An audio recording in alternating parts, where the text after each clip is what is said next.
अस्सलामु अलैकुम वरहमतुल्लाहि वबरकातुहू।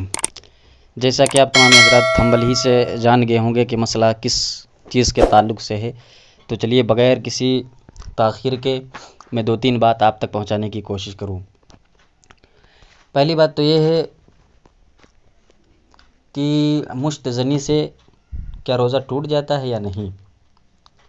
यानी बंदा अपने हाथ से उज़्वे तनासुल, जिसको आप सीधे साधे अल्फाज में कहिए जिसके ज़रिए पेशाब करते हैं, तो हाथ से अगर उसको हरकत दे और उससे मनी निकले बाहर शहवत के साथ, तो क्या उससे रोज़ा टूट जाएगा या रोज़ा नहीं टूटेगा।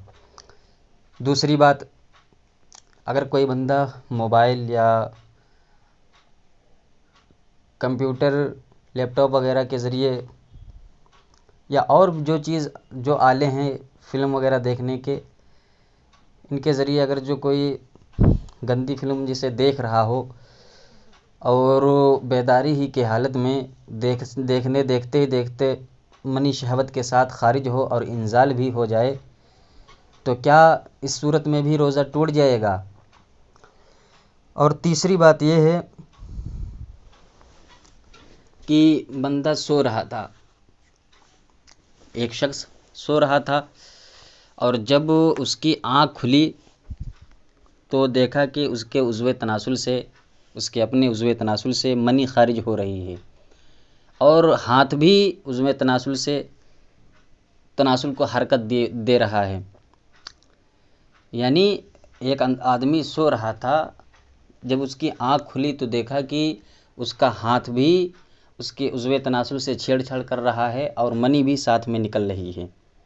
हालत रोज़ा में सो रहा था वो, तो क्या ऐसी सूरत में उसका रोज़ा टूट जाएगा या नहीं टूटेगा। बहुत कम वक्त में आपका लूँगा और ख़ास बातें आप तक पहुँचाऊँ। तो सुनिए, सबसे पहली बात यह है कि हाँ, मुश्तज़नी बहुत बड़ा गुनाह है इसका, और इससे रोज़ा टूट जाता है और फ़ौरन तौबा करना लाजिम है हर मुस्लिम के लिए। तो बिलाशुबा इसके ज़रिए रोज़ा टूट जाता है। दूसरा मसला ये था कि जो गंदी तस्वीर या वीडियोज़ वगैरह हम देखते हैं और देखने की हालत में, बेदारी के हालत में मनी क्या है निकल जाए, ख़ारिज हो जाए शहवत के साथ, तो उलमा फरमाते हैं कि इससे भी रोज़ा टूट जाएगा और यह मनी मुश्तज़नी के हुक्म में जाएगा। यानी जिस तरीके से बंदा अपने इख्तियार से मुश्तज़नी करता है तो इससे रोज़ा टूट जाता है, इसी तरीके से इसके इख्तियार से गंदी फिल्में वगैरह देखने की वजह से जो मनी शहवत के साथ निकली है, बेदारी की हालत में निकली है, तो उससे भी क्या है रोज़ा टूट जाएगा। और तीसरी बात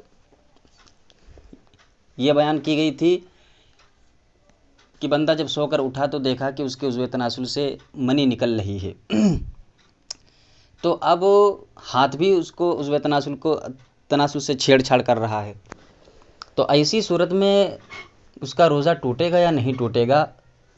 तो उलमा फरमाते हैं कि ऐसी सूरत में उसका रोज़ा नहीं टूटेगा।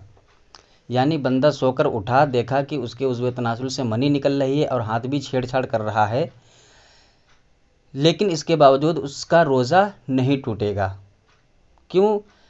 उसकी वजह यह है कि चूँकि ये काम जो उसने किया है, ये काम जो उससे हुआ है, वो बेदारी की हालत में नहीं बल्कि नींद की हालत में हुआ है। उलमा फरमाते हैं कि ये जो मनी का निकलना है यहाँ पर, यह कहा जाएगा कि ये एहतलाम की वजह से ऐसा हुआ कि सोते में उसको एहतलाम हुआ, और एहतलाम की वजह से रोज़ा नहीं टूटता है। बंदा सो रहा हो तो जब सोता है तो फिर उससे मुआखज़ा नहीं होता है। सोने की हालत में जो अगर कोई काम जो कर लिया जाए, जैसे मुश्तज़नी वगैरह जो बेदारी की हालत में हम कर लेते हैं, तो अगर सोने में वही काम अगर जो हो जाए और मनी शहवत के साथ निकल जाए तो उससे मुआखज़ा नहीं होता, उसकी गिरफ्त नहीं होती है शरीयत की तरफ से। तो यहाँ पर भी चूँकि वो सो रहा था, लेकिन जब बेदार हुआ तो मनी निकल रही थी और हाथ छेड़छाड़ कर रहा था, तो बेदारी की हालत में ऐसा नहीं हुआ बल्कि सोने की हालत में ऐसा हुआ था। तो इस वजह से एहतलाम यहाँ पर जो मनी निकल रही है, माना जाएगा कि ये एहतलाम की वजह से मनी निकली है, रोज़ा इससे नहीं टूटेगा। उम्मीद करते हैं मसला समझ में आ गया होगा। ज़्यादा से ज़्यादा शेयर और कमेंट करें। जज़ाकुमुल्लाह खैरन फिद्दारिन।